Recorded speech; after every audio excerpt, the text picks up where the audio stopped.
Hey, everybody. Welcome back into the Lettermen Lounge. This is Lettermen Live. It is brought to you by Roosters. It's a fun, casual joint, and I think the mood will be a lot lighter this week, even if college football is still completely off the rails, because Nicole's back. Yes. About time. Justin Zwick, Bobby Carpenter, Jeremy Birmingham, and I am Austin Ward. We're going to talk a lot about Ohio State, a lot going on. And Nicole, are you over the game yet, or how have you processed what happened? You've been missing. Yeah, we haven't seen you since. You went into witness protection for 2 weeks after. No, it was traumatizing. I was talking with Berm a little bit. I said, you've heard me on the show. I just feel that at one point we were going to have to lose. And I just feel of all years to lose, this was the best year because we had a really young team and they just happened to be playing great. And I feel like we've seen that all year with a lot of the games. Yeah. Michigan State, that was supposed to be a lot closer of a game for Ohio State versus them. And they just weren't on their A game that time, So I feel like Michigan just happened to be playing really, really great in their home stadium. And so I think that's the only reason it happened. That's the one thing that we didn't say the last 2 weeks, Bob, that was the best time for the streak to come to an end. It was the best chance for it to come to an end. I think best chance. I don't know if there's ever a good. No, You're never. right. Yeah. But I always like to see the positive side. I have to for put sure, the positive yeah. spin on it. I knew there would be a more sunny disposition. Don't get me wrong, it was devastating. It was. My son is still traumatized by it, but Well, he doesn't even remember. He was probably barely talking the last time they lost. Yeah, I don't even. When was that? 11? 2011. 2011 was. Yeah, so that would have been right around when still he in was diapers. born. Yeah. Golden plate diapers. That's amazing. It's a tough one. Is there ever a good time to get some serious dental work? Is there ever a great time to get a vasectomy? Those are questions you have to ask yourself. Usually, is there ever a good time? March Madness, I thought was a good time for that. No, because It's actually true.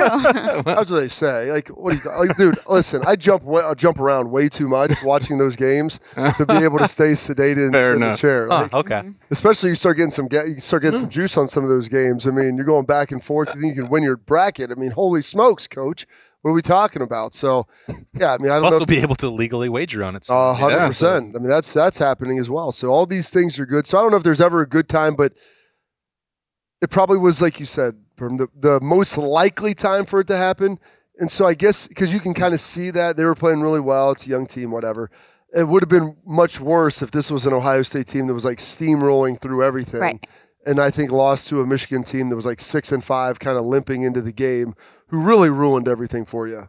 Guys, I can already tell I'm going to regret saying this because so many people are going to disagree with me. Let's go. But I feel the positive side. Yeah. Yes. I feel like it brings the expectations back down that we can really enjoy when we win. And it's not just, it's still going to be expected. It's still going to be expected. I spend a lot of time on message boards. But it just makes, no, I don't. And that's why I'm saying this. Good idea. That's why you have this positivity, because if you're on those things. That's why I don't look at them, because I like to keep but seriously, it's those guys will never want to feel that way again. And sometimes it takes being brought off that pedestal and back down to be okay, I need to really enjoy this and value, take it all in. I think Woody had something to say about that, didn't he, Jay-Z? Who's that? Woody Hayes? Woody Hayes. He was the coach at Ohio State for a few years. Nothing. His name was on. Guys, that was before my time. I think I've heard of that guy before. Okay. There's nothing. Did he have a good record against Michigan? The soul like a good butt kicking? Yeah. So, paraphrasing. I've honestly never seen that there. And is it there in front? It's just a Woody. No, because you don't actually want to hear that a lot. It's kind of like, why didn't you go for, or why'd you go for 2? Because I couldn't go for 3. Yeah. One it's of those a Woodyism, good time stories. But it's accurate. Sometimes you need to get your butt kicked in order to reassess your priorities and where you are. I don't think that the average Buckeye fan thinks the same way you do, though, because most of them seem very comfortable being miserable at this point, and the sky is literally fallen. I understand that too. I do understand all the fans. I don't. And how important the game was. No. I do. It wasn't I know fun how to watch. important it is to people, but it's just such a. There's an overreaction that's going on right now. Good. Well, I think it's the snapback on the other side is what is probably irking people, to where 20 years of history just disappeared.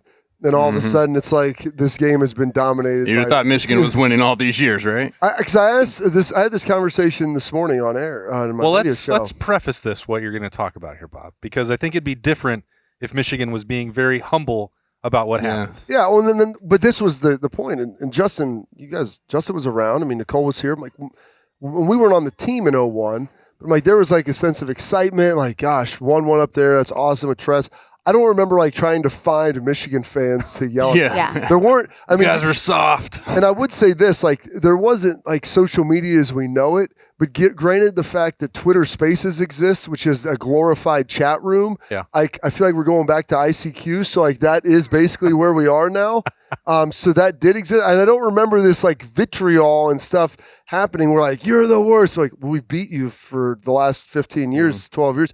Okay, well, and you want to know too, like, I don't remember there being a lot of like, Michigan's the worst team. Hey, we beat a team that was ranked really highly. They were really good. Going to get a chance to play a national championship, but like beat a worthy adversary and won the rivalry game a couple times in a row.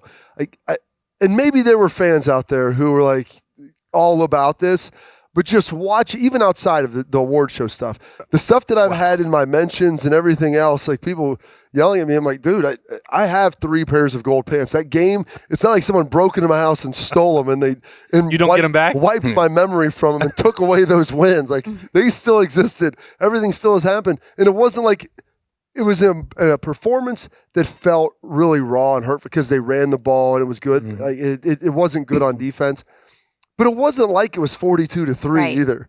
Like, it was a game, and you felt until probably about 4 or 5 minutes left that Ohio State still had a shot if they could get something going to win. I mean, are you trying to tell me social media is terrible? Yeah, right. No, it's the best place to go. If I really want to find out what the world is like, I dive into that social media hole. It is a great place. Terrible. Place to be. That's a frightening place. But that part, Bob, is separate to me. Like, Because the fans are fans. that's going to happen. Like, that trash talk outside. I think what's more bizarre is the only word I can come up with is that Michigan is act like they on the field wiped away the last 20 years with one game. When your coach says that somebody at Ohio State seemed to be directed at Ryan Day was standing on third and acting like he hit a triple. When the offensive coordinator has now decided after one game that Ohio State is a finesse team and has no toughness because they didn't out-tough somebody in one particular game. When one of your most famous alums hijacks the Heisman ceremony to talk trash to the face of the quarterback. Your face, Charlie Murphy. I mean, what is happening here? Like, they are so arrogant that it's insane. Yeah. It really is. Like, I honestly somebody point to me one time that Ohio State did this in the last 20 years. I can't. I mean, I would like to think, and believe me, people get a little bit crazy and you get on one. And it's like, all right. But it felt like the more wins that have happened, it's just kind of been like, like it's not even as much fun to talk to trash. Like what Desmond did. Did you watch the Heisman Trophy ceremony? Yes. And so the Aiden Hutchinson, I felt almost bad for Aiden Hutchinson. Yes, for sure. I don't He think didn't ask for that. he's sitting up there like, Because what Aiden said was totally it was fine. perfect. 100%. The goal, what? I came back to beat Ohio State. We did that. I Big came Ten back, championship. Yeah. that was great. Complete the mission. What was he supposed to say? I came back because I hoped to win a game. I wanted to be at the Heisman. No. I wanted to beat Ohio State and I wanted to win a Big Ten championship 100%. And like, then the comment, hey, was it Tebow jumps Tebow's in. like, hey, It's a good thing you're in good between thing them. that's funny. That's good. Hey, funny, good. And then Des, like all of a sudden, from the top ropes, hopefully does a better job than your offensive lineman. And Aiden's like, and no one kind of laughed. And Tim, Nobody laughed. I think, was it Tim like, oh, throw him under the bus? He's like, he threw him under the bus, huh? Because you had to break that weird Rough. silence. I'm like, Des, dude, like, Did Desmond play in that game, by the way? I can't remember. he must have. I think he scored a touchdown. He must have. I think he ran for Got yards it. too. He was a part of that effort. Like I didn't understand it. It was so. It's supposed to be a time to celebrate those 4 guys. Some playful clips back and forth. Like that's great. Hey, you're in between them. That's cool. That's okay. There's a rivalry. We get that. But then you're up here because of you were able to get to that guy 3 times. Like okay, that's funny stuff. It happened. But like the offensive linemen weren't there to defend themselves. Like we're just gonna throw them out. And CJ don't have a mic, so he can't say anything. He couldn't anyway. Yeah. Because somebody has to act like a classy individual over there and not go over and do that. So I just, that was absolutely. Someone tweeted me like, I'm glad your head coach was there to see it. I'm like, as if the head coach of any of those players wasn't at the ceremony. Why would that ever be the case? Can you tell me a reason outside of like a death in the family, severe sickness, why the head coach of one of the Heisman Trophy finalists would not be there? Every one of them was there to support their guy. So him saying you're glad for him to see it, like, okay, awesome. Great. 2 thumbs up. And they wouldn't have watched it on TV either, or got the clips into them immediately, Man. since it went straight to our favorite social media outlets. It's so much just like they don't know how to act because they got something nice or they had a good game and they finally won it and they just don't know how to. The NFL, they would have thrown a taunting flag. They would have been a taunting. Don't get me started on that. Taunting penalty. That penalty on Von Bell on oh my God. Taunting. It almost like stains the win of the game too. Like it makes it not as attractive or something that should be celebrated, because there's definitely a way you should handle yourself after a win. I mean, people, I don't know. That's just terrible. I think that trash talk is great. Yep. And if this actually levels some of the playing field or the motivation on both sides, I'm all for that too. And there's the part of blowouts, Bob. If you want them to stop talking or stop scoring, shut them up. So I get that. You won. You get to do whatever you want. That's fine. Yeah. But I think but 3 out of 21 years. These Michigan men who carry themselves so much higher than everybody else are the same ones who are calling Michigan State little brother and then losing every year. And then beating one time. Ohio State one time. If Aiden Hutchinson had said what Desmond Howard did, I would have thought it was funny. Yeah. That's the truth. Because he did it. Because he did it. But for a professional announcer, I understand you have loyalties to the school you play for, but you don't see Kirk Herbstreit doing that. You don't see Joey Galloway doing that. You don't see Robert Smith doing that. You don't see any of the other Ohio State guys. I've never seen any of the other guys make Charles a comment. Woodson do stuff like that. Yeah.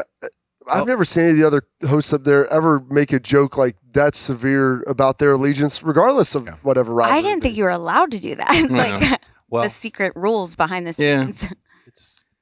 It shouldn't come across as sour grapes. This is truly a situation where a guy shouldn't have said something in his role, period.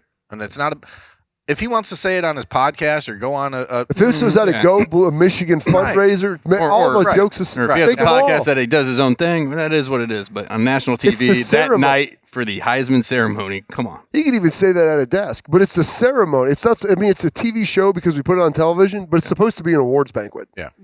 And it's supposed to be about those guys. That's the disconnect that I had. I mean, if you wanted to sit there and you're Pollock and you joke around and say that up at the desk with Herbie and those, that's cool. Yeah. It's maybe in poor taste, but it's whatever. Like that, it's just, I couldn't imagine any other awards banquet that something like that being said and people not making a bigger deal about it. Yeah. You could see RG3's face where he was just like, no, what are you doing? And CJ, I mean, he had to stand up there and take it. He clearly wasn't happy about it, but I felt like Aiden kind of even yeah, I think he kind of just like, ooh, what's going in can I finish my answer now? And it's like, bring it back to me. He just jumped back into it, didn't address it, acted like it didn't happen. Yeah. Whatever. Whatever, man. We're moving on. It's fun. That's part of college football. Football's good, isn't it? We're on to Notre Dame. And there's a lot of things at Ohio State, not that they needed it, but that they will be able to point to in this offseason to fire them up even more. Yeah. Bob's already ready for the offseason. He's skipping right past the Rose Bowl. On the granddaddy of Notre Dame. Nicole, how have you organized all the travel for this month? Ooh. It's coming along. That's probably doing some research, with I guess there's something new this year that we're dealing with the vaccinations if you aren't testing. And so just trying to figure those little logistics out, but it's going to be an awesome I'm trip. excited for you, Nicole, because I think logistically this might be the toughest challenge. Most challenging, greatest opportunity for you to show your skills. Thanks. Okay? Between it being in the state of California or Florida, Texas, or California were the options. And or Arizona. California. But even outside of just the test, but the setup of getting people from point A to point B, the LAX flight, I mean, that's I know you're excited about this. It'll be great. And we have travel partners, though. Yes. I'm not on Twitter. Okay, good. Hey, guys. Don't watch the video that they tweeted out. Oh, no. I already saw it. But it's so funny. It is funny. I thought about getting Twitter, and then I was like, oh, no. I can't keep up with that. No.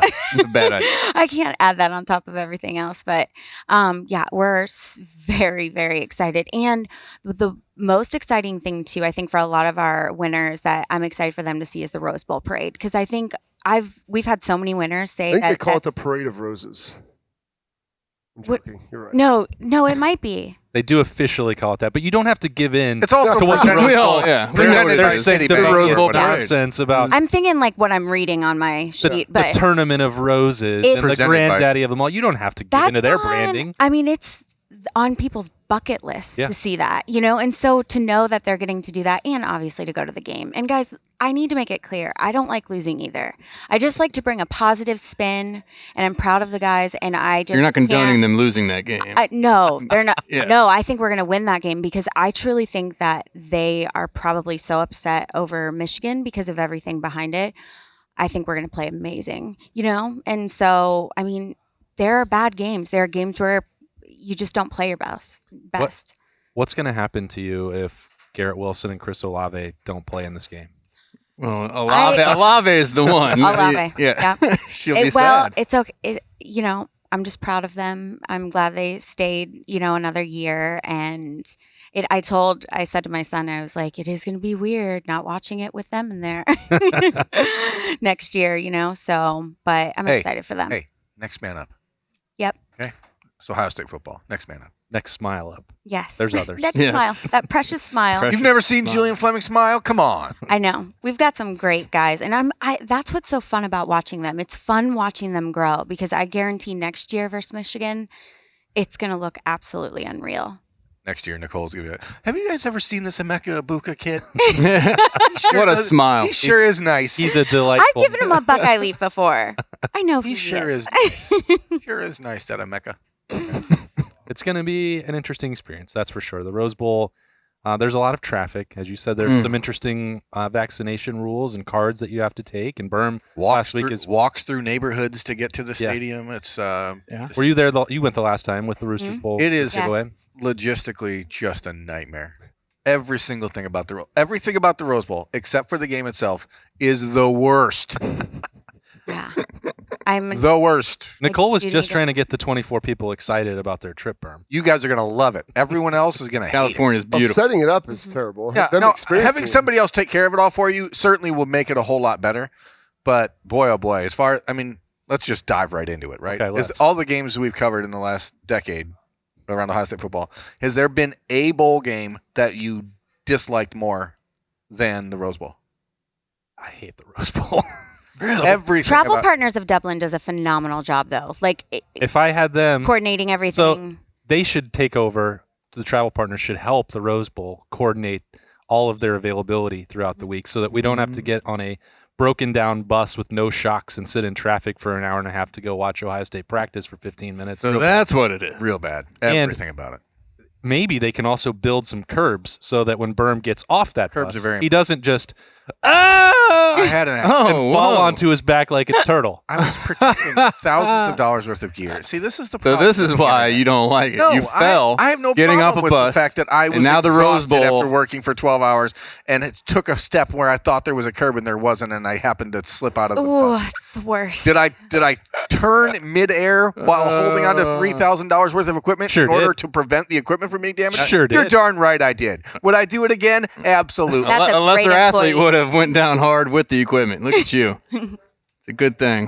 That was not what made the trip terrible. You asked me. It's a good I start. mean, that was You actually asked me the to best talk trip about of the it. trip. And that was the best part of the That trip. was the best trip of the entire trip for me. Everything else about that experience. If I were with you guys, I would have whipped out some BioFreeze out of my emergency Boom. kit Yes. and not be Emergency like, kit. let's keep going. Do you know Let's how go. many Oh. bowl games we've been to where they have like a bowl suite in the hotel and you're Yeah. allowed to go down there, have a couple of cocktails, adult beverages Great. with your coworkers and peers Mhm. later in the evening after a long day of working? All It's- of them. yeah, Do you one know of the how best many of them prevent you from taking beer to your room? One. Guess which one it is. Talking to you, Rose Bowl. Pathetic. Oh, no. Who wants to go back to the room and This drink was by themselves? pre-COVID, okay? This was 2018. Believe me, I got you. This was, we were like, what is going on here? It was absolutely, like our hotel, like our room was a floor up and you weren't allowed to take it out of the suite. Is that a I- Rose Bowl or a California law? I mean, have pockets. I didn't. Well, yeah. It was pathetic, Rose Bowl. Give the man his beer in his Anyway, room. 24 people get to go thanks to They do. Roosters. They're so These guys don't excited. have to stay in the stupid media hotel. We're staying in Huntington Beach just Ooh. because there's more to do. Nice. But it is, I do remember it being a long drive, but it's okay because we go there for the day and then it's great. So When will the Roosters Bowl winners get to go out there? When are you leaving, Nicole? we leave the 29th and come home the 2nd. So which is nice. It's a few days after Christmas. I was talking to someone and I was like, one year we left the 26th. And as a mom, like the day after Christmas, it was a lot. Yeah, welcome. But, That's the player's life right there. Yeah. Like, Yeah. Oh, Christmas, see you guys out tomorrow. And you got to Yeah. do Christmas on the day before Christmas so you can get back to the Woody and Yeah. get on a plane to go. We did Christmas in Texas one year. That was The Alamo Bowl, baby. That's the biggest Yeah. incentive to make sure Yeah, that to you're be in a playing good in game. a New Year's Day bowl is that you do not have to have Christmas in a hotel in some rando city. And hope that your family can get there. Hope that they're not coming down like 5 days before the game. Coach like, oh, we gave you the afternoon off so you can hang out with what? Who? Our roommate and sit there and look at each other. Yeah. My parents. Everything's I've been down closed. here for It's Christmas Day. Yeah. Where are we going to go? The Riverwalk's awesome on Christmas Day. Oh, yeah. Let me tell you this: if you've ever gone to a bar on Christmas Day in the Riverwalk, or really any place in America, like folks, if you don't have anything going on and you don't have a family, don't feel bad. Go find some companionship at a local watering hole and see what the world has to offer there, because it's an interesting cross section of what's available. We no doubt. found one place Travel to San Antonio. with food the last time that we were in L.A. It was a for the Rose bowling Bowl. It was a alley. bowling alley. And On Christmas, we got there on Christmas Day, and we had to go to a bowling alley around the corner from the Media Hotel. And what did we have? Hot Wait, dogs or this is chicken in fingers? this is in Rose Bowl. Was that we where had like is two that where it was options. Walter Solchek there rolling? The dude. So it was a bowling Market. alley. It was an upscale bowling alley. Okay, to be clear. But it was a bowling alley. We walked in. I think we had a Miller Lite and some chicken fingers. Merry Christmas. Oh, Thanks, Los Angeles. can't You wait hate to the get roast? back at I- the end of the month. Huh? Everything about California. Gonna be awesome. Nicole, anything else going on at Roosters right now? that appetizer on the list is the fried pickles. Ooh, for fried tomorrow. pickles. Again, $2 Could be a appetizer. surprise, but as of right now, it looks like Olentangy Get you Road some. has some. That's Yes, right. they do. Well, Yeah. for now, until Jay-Z goes. Mm-hmm. And we're still running our gift card promotion too. So for Tell us about every that. $50 in gift cards you buy, you get a $10 bonus buck. Ooh. So it's for you Can't to use beat after that. January. Yeah, it's great. Love that. Come get some Roosters gift cards tomorrow when you get fried pickles at this location for sure. But you get an appetizer no matter what. That's right. And you can't beat it. $2. You can't beat the price. You can't beat Roosters. It's a fun, casual joint. Nicole's going to go about her day. We're going to come back and talk a lot more about Ohio State's offseason / Rose Bowl preparations. We'll be back after this. Roosters is one of the unique companies that we deal with. They're involved in everything we do, from our personal foundation to also the Cancer Research Fund. And that's from the Buckeye Cruise from Cancer to all the events leading up to the Buckeye Cruise. They donate back to different organizations that are near and dear to their heart, and we're so fortunate to have been with Roosters now for a long, long time. All the folks at Roosters are just genuinely kind folks, and they want to make a difference. Thank you, Roosters Foundation. Thank you, Roosters Foundation. Thank you, Roosters Foundation. Precision engineering, rigorous attention to detail. A Bryant Evolution heating system is so well designed, it's as much of a joy to install as it is to use. Good to go. For the dealer nearest you, visit Bryant.com. All right, welcome back to the Lettermen Lounge, rolling along on Lettermen Live. It's brought to you by Roosters. It's a fun, casual joint. And Ohio State has a new defensive coordinator, Bob. Yeah. What do we know about former Oklahoma State defensive coordinator Jim Knowles? I thought we were bringing Manny Diaz. No, he didn't make it.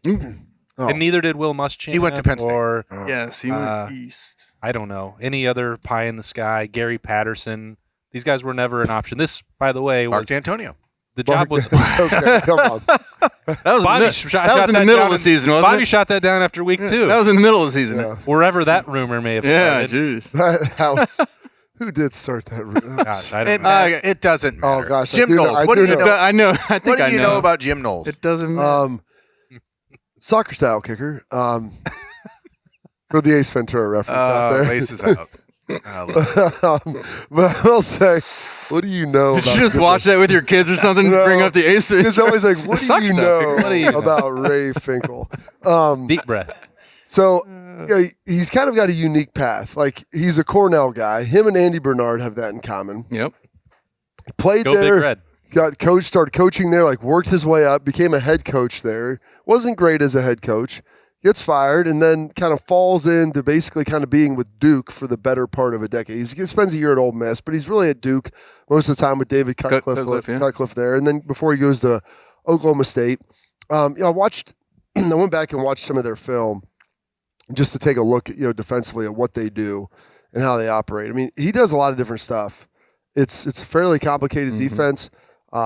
A little bit of the spin the dial of what he wants to run. He runs a stand-up end. Now, I know they said it was a 4-down front. I mean, without getting too much into, like, the weeds, basically most of what they do, Justin, is it's 3 guys with their hands on the ground and a stand-up end. Like, they used you that way a little bit. It's 4-man. It's 4-down spacing. It's not like it's a traditional 3-man. Now, they did do a little bit of 3-man, like third and way long. But they ran a lot of 2-shell stuff. They ran some max pressures against Oklahoma, some single high zone. I mean, they mix a lot of stuff in there. Now, I also saw with Oregon State, I believe every guy that he had out that was technically a starter was in their 4th year or beyond. They had like 2 6-year guys. Which matters. They were in the system for 3-4 years. These guys are smart. They understand it. They're experienced. Now, they didn't have some freshmen. They had a really good freshman. They played at that jack position a little bit as well, number 30. But he had 13 sacks or something. Yeah, he was good. He wasn't the, quote, starter. They had an older guy who was starting. He was good, too. But, they're tough. They're physical. He's like a vegan. He does yoga. Like Coach Cool. I mean, he's one little interview. Coach Cool. They said, "Did they call you then?" He goes, "No, I just made that up." I just made that up. Yeah. He looks like he's like kind of an older dude. Like he's not this young, hot and coming like female. He's been around for a while. I like what he's doing. I mean, I can tell you this. I could sit here and talk to 14 different coaches who have all been great with 14 different schemes. It comes in like how well you can communicate them, and do you ultimately have the talent to fit to that? And then calling games and taking away some stuff, there's a little bit of an element there. But all schemes are designed to work. It's the guys you have in there, and you'll usually get the guys that you want here at Ohio State, so that's what makes it a little easier. Yeah, I mean, college football is about being multiple, right? I mean, you can't just be a 3-5-3 or 3-5-5 or I don't know how many guys you're allowed on the field. What is it, 11 now? Is that what I think? Yeah, they haven't changed. I thought Ohio State was playing 8-man football. It looked like it. Okay, so I mean, you have an opportunity to do a lot of things. You see a guy like Jack Sawyer, who I think could really fit into that Jack, ironically, that Jack role. It's a little too on the nose. Just for him. But I mean, there's is it Jack to Imoluau?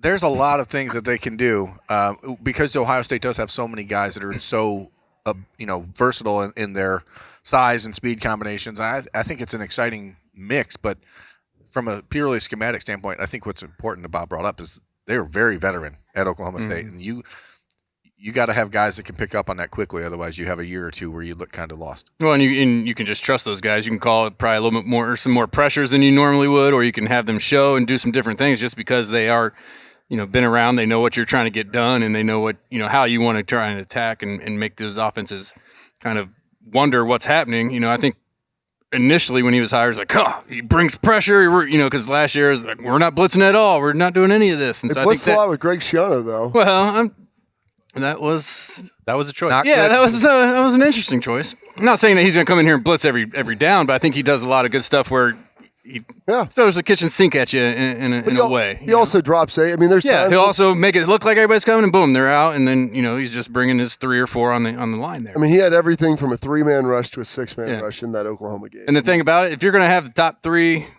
defense in the country in the Big 12, I think that's saying a lot because I mean that's a league that doesn't really care about defense. They focus more on the offense down there, and to be able to go through a full season of those offenses and have the defense that he did, I'm excited for it, and I think a lot of Ohio State fans are as well.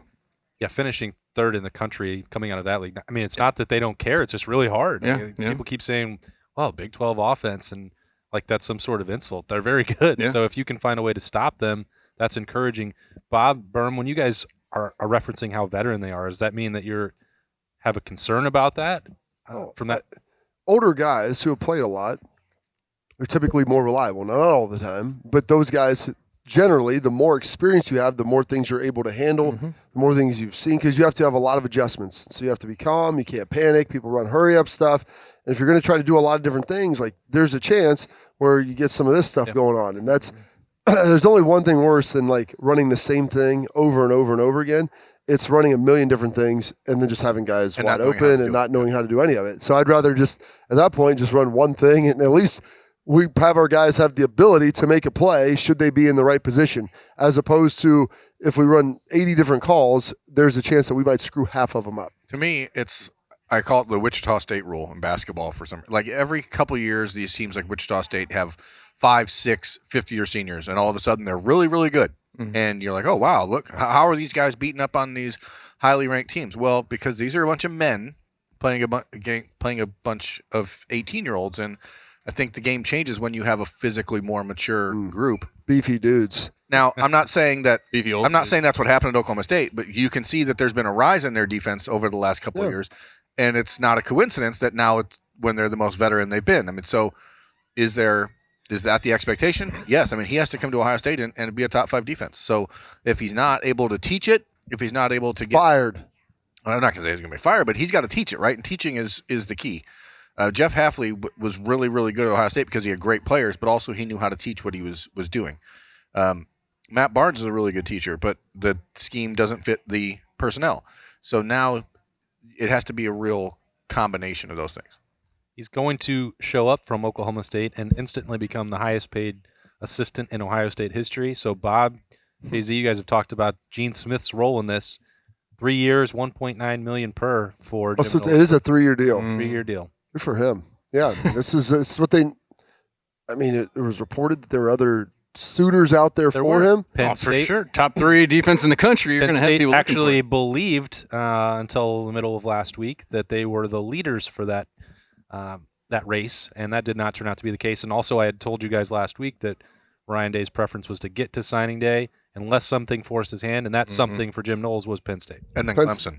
Clemson with Brent Venables leaving, and they had a nice big line item open because Brent Venables was making 2.5 a year, so they could pay him less than that and more than anybody else, and still be in a pretty good spot. Right. Not that they would have wanted to do that, obviously, but and they said Oklahoma State, and we made a push and offered him 1-3, 1-4, whatever to try to stay there. So he had plenty of suitors.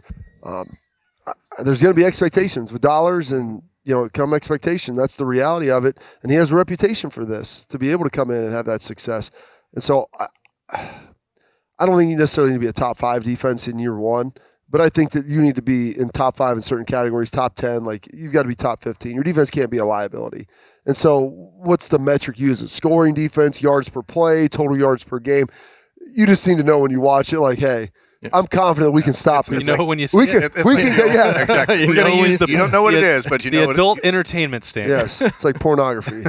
You know it when you see it. I mean, that's the reality of it. Whereas, hey, I don't need to sit here and say we give up 60 yards a game on the ground. I need to know that, hey, when we need to get a stop and it's 3rd and 3, someone's not rushing for 8 yards consistently. Like, that's the reality. Hey, we're not giving up bombs over the top. We can get sacks. You can create some negative yardage plays. You can have some turnovers. Like, all those things kind of encompass it to me. And I'd rather be kind of good at everything than just really good at 1 or 2 things and maybe you lag somewhere else.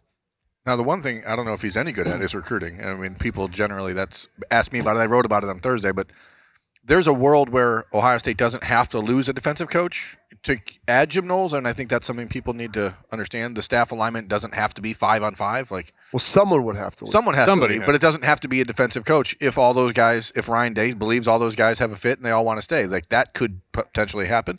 It's not likely, but I think with Jim Or was Knowles, trying to get me to say something he told me not to say again. So. I'm not trying to get you to say anything. I'm saying there's obviously possibilities of other guys leaving on the offensive side of the ball too, that you don't know how things shake out. What I do know is talking to people in the recruiting world, there's not really a reputation for Jim Knowles as a recruiter. He's sort of just the guy who Well, he was at Duke. Yeah, but at Oklahoma State, they recruit very Limited. different than Ohio State. They're not recruiting against the same type of teams Ohio State's recruiting against. We have no idea if he's going to be able to win those battles against Alabama, Georgia, Clemson, the SEC. But what it comes down to, the best way to win those is by having a really paying good the guys the most. by having that too. by having a really good defense, Yeah. and then letting your Winning games and having a good defense. elite I recruiters think Bob's right, too. letting your elite recruiters be elite recruiters and making sure that they're coming into a scheme that works. So I think there's an opportunity for Ryan Day to restructure the staff here a little bit and not necessarily have to get rid of any of the elite recruiters. Speaking of elite recruiters, I mean, you see the checkbook being opened up for Jim Knowles. there anybody else on this staff that might be saying, hey, I need a little bump in what I got going on here? I mean, Ryan Day is what, 4th highest paid coach in the Big Ten? I think that's the reason that you're seeing the amount of rumors coming out about him going to the NFL that you are. It is a pure leverage play, as far as I have been informed. Does a leverage play work if everyone knows it's a leverage play? It does, because it's the reality. Because the leverage is real. He could do it. As soon as that guy in Chicago is fired. And if Gene Smith wants to call that bluff, then he will be coaching the Raiders or the Bears. Like that. Yeah. That's the situation. I don't think Ohio State has a problem paying that. If Michigan State is going to pay what they're paying, you have to at least match that if you're Ohio State. There's if just Miami, no excuse Florida found the money to pay Mario Cristobal and Manny Diaz buyout and all this stuff. Right. I mean, I would like to think that Kentucky is paying Mark Stoops $8.5 million. How much are they paying Calipari? I mean, how much are they putting forward for their coach? How much are they paying their players? They've been paying them for years. So, I mean, that's all factored in. They're paying in crypto in Kentucky. The budget's changing. Maybe an interesting deal down there. That's gonna happen. If it doesn't, that's a problem for the athletic department. You'd have to answer. How about B. Hart? Where's he? Yeah, I mean, that's that one needs to get bumped up pretty substantially. I believe that the hometown discount expired. That coupon is no longer good. Coupon. Fun coupons. Yeah, you got 1 year at 50%, and now you have to boost that up. Those are the two, Jay-Z, as I sit here, that something has to be done. And especially because you look and see now, Jim Knowles at 1.9, there's just no justification for Brian Hartline making 25% of that. And we've heard rumors that Tony Alford has already been on the receiving end of a bump. I wouldn't call them rumors, Berm. We know that that's true. Well, it hasn't been put out there by the school, so fair enough. LSU came after him pretty hard. And so what you're saying is there's probably some stuff going on behind the scenes right now to where these guys that they're need a little bump are going to get it by the time that this game comes or shortly thereafter. Is they getting bumpy? Oh, it's going to get bumpy. It got bumpy after the game yesterday. What a nice, look like it, man. What a nice handshake. Just a couple Buckeyes shaking hands. Just a couple of Buckeye brothers shaking hands. They shook hands. I mean, well, they did. Did the hands actually shake, or did they just touch? They may not even touch. It was more of a holding situation. Vrabel should have went with I'm out of here. A little more of a hand holding than a hand shaking. How miserable did Urban Meyer look yesterday? Oh, so bad. This is like he was walking and didn't know where he was going. I got a lost soul. Bob, do you walk into a lot of meetings and say, hey, I'm a winner. You guys suck. You guys are losers. Austin, you justify why I should be talking to you about football right now. That's how our pre-show meetings go. We don't. It's interesting. I mean, that's what the leaks are saying. Those leaks are unemployed.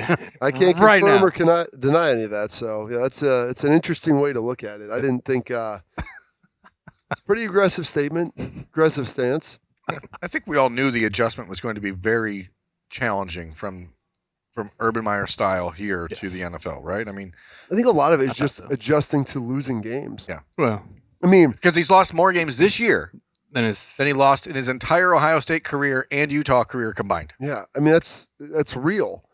And if he's around next year, it's probably going to be Florida too. So, I mean, that's just the reality of it, man. You lose a lot of games, and you can lose 7 games and still make the playoffs. Right? You lose 7 games in the NFL, and you're considered a winner. Yes. Yeah. Like the Cleveland they were Browns, just eliminated from the playoffs yesterday. Yeah, and they only had 2 wins in there. Yeah, I mean, it's like, well, I saw that. It's like, did they need to put that out? It's bad. These guys aren't going to make the playoffs. Well, I mean, there was still a mathematical chance. Yeah, I know. It was the Lloyd Christmas rule. You're saying there's a chance. You're telling me there's a chance. Okay, so we always have those hanging out. But the Cleveland Browns are 7-6 in a game of out of first place, or maybe they're 8. Well, they jumped up like 45% or something. The Browns are both 7-6. The Ravens are 8-5. But they're a game above 500 and a game out of first place. Like that's the reality of what the NFL and the NFL loves it. And so you got to be comfortable, even the fact like, hey, we won 12 games, well, we still lost 5, and maybe in one of those games you got blown out. Aaron Rodgers got smoked game 1 by the Packers. You're going to lose games in the NFL, even when you're one of the greatest to ever do it. The Jaguars smoked the Buffalo Bills earlier this year. Sense. Yeah. Well, smoked is really... Okay, they won, therefore they smoked them. Didn't they score 9 points? 9-6. You can't smoke anybody with 9 points. If you're winning... We're not talking about curling. If a team that's 2-10 is winning, they smoked them. Smoked them. Okay. What's going to happen on Wednesday, Berm? Signing day is here. Big day. The early signing period. It's not necessarily just Wednesday. Players can sign all the way up to Friday. Ooh, okay, so It's it's 3 days. Man, all sorry. right. 3-day window. You guys got to love that. Obviously, Ohio State right now has 17 commitments in the class of 2022. They're a top 5 class. Things are changing. Texas is surging, we'll say. They've made a big push. They're now up. This is not an Ohio State class that's going to finish in the top 5, and I think people should understand that based simply on the numbers when you see a lot of other schools signing 30 guys. Why are we not signing 30 guys? Ohio State doesn't have 30 scholarships. Yeah, but not everybody else would either. So, But Ohio State doesn't have 30 scholarships, and therefore they're not going to sign 30 guys. They're going to try to sign the number of openings they have and then try to balance it out with what they could lose in the transfer portal, and those numbers are changing. so when someone goes to the transfer portal, can you offer that scholarship out there and then? Yes. Okay. So you're actually allowed 25 plus 7, a maximum of 7. So they could sign 32 in every class at this point. But it's, as we've talked about all year long, this is the youngest Power 5 roster in the country, and Ohio State does not want to just completely shuck it out the window. So they're not going out and signing Was the them. Watts entering the portal? Was that something that was foreseen, Berm? No. I mean, he was obviously lower on the depth chart this year for Ohio State, but he was expected to be at the top 3 in the rotation at corner next year. When the Elias Ricks conversation was heating up last week, it was Partly in place because of guys like Ryan Watts Watts and Cavazos. and Cavazos were both mentioned as part of the reason why they didn't need to pursue Ricks. Now, there were other factors involved with Ricks why they didn't continue that, but that was what. What are I don't some know, of those it was factors? Yeah. Injury concerns, culture fit. Both of those things could have kept him from getting on the field in one form or another. It's a situation where simply, and I had this conversation in the Lettermen Lounge on our forum on LettermenRow.com, was that Buckeyes fans are going to have to kind of choose a path here, which way you want to go, because college football is changing. Red or green, Leo? No, I mean, college football is changing, and you can either be one of the programs that says, screw it, we're just going to take any guy we want. Who cares about the culture fit? Who cares about how it upsets the guys that have put time and effort into the program? Or you can try to build the program the old-fashioned way. And Ryan Day and this staff right now still wants to try to build it the old-fashioned way because they think that chemistry will pay off in the long run as opposed to bringing in a bunch of hired guns. I think what's interesting about that debate is that if people want Ohio State players to care about the rivalry as much as the fans and everybody else does, then bringing hired guns can't really be the solution. Mercenaries It can't be the solution. We brought a hired mercenaries gun in. don't Anthony care about Schlegel was a anything. hired gun, and he gets the rivalry. Yeah, you look at Schlegs. But he was a 3-year guy. It's different when you're bringing in someone for 1 year just to fill a spot and then doing it year in, year out. That just doesn't promote the culture you're trying to build. And I guess, again, that is the concern. That's why Ohio State, even over this past weekend, had Austin Stogner, a transfer from Oklahoma, a tight end. Now, if there's a position in the Ohio State program that needs a guy who needs a 1-year rental for next season, it's the tight end position, and they still have that concern. Like, Cade Stover's put in all this time. G. Scott's put in all this time in transitioning into the new position. And transitioning is tough. Is it worth risking all the work those guys have done to lose them for a guy who who can't enroll until June? Yeah. And then tight end is not a position like cornerback or running back where you just go out there and say, go play. You got to know the offense. So there's a lot of moving parts that you have to look at and go, okay, does this fit for what we're trying to do? And I know a lot of people are, we want to be Alabama. We want to, that if you want that, you might need to root for Alabama or wait until, wait 3 more years. Because wait 3-4 more years until Ohio State has no choice but to do that, because the game is changing rapidly. It's not fun, honestly. I think it's terrible for the game. That was quite a suggestion. In 2 weeks now, Berm has suggested more government oversight. Yes, he does like to take big government. Cheering for Alabama. I mean, people need to make a decision. Do you think the transfer portal, because they're talking right now about walking back the early signing period? They should. They have to do that. They don't need to. What it should have been all along was in August. It shouldn't. It's the early signing period in itself is not a problem. The early signing period right now is a problem because it changes and informs the way every staff around the country does everything they do. Or ADs, anything. Right. So if you have it in August and you know that kids are enrolling early, then those kids can do it. And then if there's a coaching change, then maybe you can allow kids out of a LOI or something at this point. But August and February made a whole heck of a lot of sense when this was originally being discussed, not December 20th. I don't know why they wouldn't just do July 1st, 2nd. Yeah, that's the way they do it in basketball, and it never seems to have an issue. So Yeah, I'm there not you sure go. why college football made it so challenging. Yeah, nobody's ever complained Because they're about that. smarter that way. But they need to change the early signing period. They need to make adjustments to the transfer portal. And Do you think there will be adjustments to the transfer portal? not anytime soon, but I think in a couple, it's unsustainable. It's completely unsustainable, and What about when there's more players in the portal than there Well, are? that's on we're teams? already. I think Yeah, there's I mean, there's a bunch of them there's in like there, right? 1,500 kids in the portal, and only 6% of them have found other schools. What's going on with all these? How long can you survive in the portal? Do you get nourishment in there? No nourishment. No, it's a No black hole. financial. I mean, are you just out of school and everything if you It's go a to the black- portal? no. Yeah. Well, Yeah, so you- you don't have to be. The school can decide if They- they want to keep paying your financial like- aid. like Dallas Gant lived in the portal after week 4, but he stayed to finish his degree. He's actually not going to finish it until the spring, so he's probably, let's say, going to go to Toledo, but he won't be there until the summer. So I mean, Ohio State, but that's Ohio State choosing to continue to pay for his financial aid. They don't have to. Yeah. So it's all about how you want to operate, and it's the transfer portal. And we talked about it just a little bit earlier. Like it really should be after 2 years in a program. I don't think that there's anyone who could argue that would be a smarter way to handle the transfer portal. I mean, 2 years in the program, at least you have some baseline. Like you've tried to make it work, and it doesn't. That was my thing.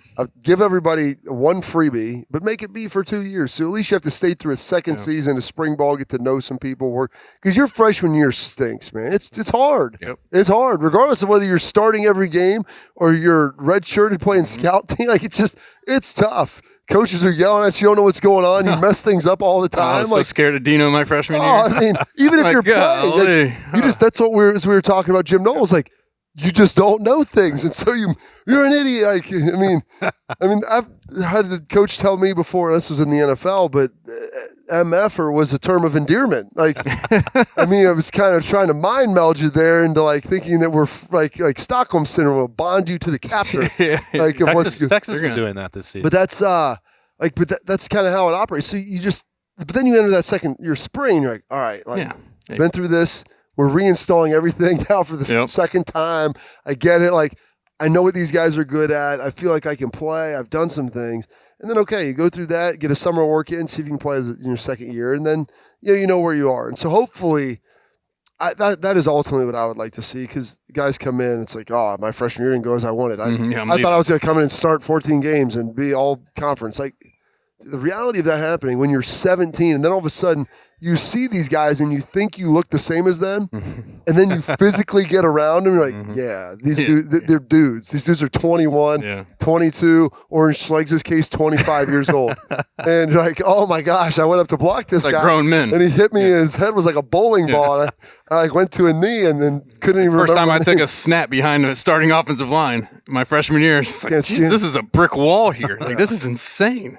Like you can't see, like everyone's just so big, like there's so much movement. You come from high school, you might have one big guy, and then you just have.